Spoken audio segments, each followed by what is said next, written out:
আমি যে এমপি হইছি আমার বেতন কত জানছেন কখনো? আপনি কি জানেন ব্যারিস্টার সুমনের বেতন কত টাকা বা একটা এমপির বেতন কত টাকা হয়? তা আজকের ভিডিওতে জানানো হবে। এমপির বেতন জীবনে জানছেন কত?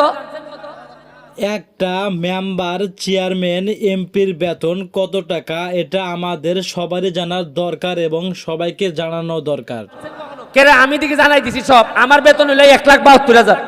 তো বন্ধুরা, আপনারা শুনতেই পারলেন ব্যারিস্টার সুমনের বেতন 1,72,000 টাকা। আমি দিকে জানাই দিছি সব। আমার বেতন হলো 1,72,000। আমাদের সাধারণ জনগণের সবারই জানার অধিকার আছে একটা এমপি মন্ত্রীর বেতন কত টাকা। এমপি মন্ত্রী তো দূরের কথা, একটা সাধারণ মেম্বার চেয়ারম্যানের কাছে গেলেও যদি বলা হয় আপনার বেতন কত টাকা, কখনোই সে বলবে না। কিন্তু সে যদি ব্যারিস্টার সুমনের মতো সৎ ব্যক্তি হয়ে থাকে তাহলে অবশ্যই সবাইকে জানিয়ে দেবে। আমার বেতন হলো 1,72,000। এটা থেকে আগে কেউ জানাইলো না।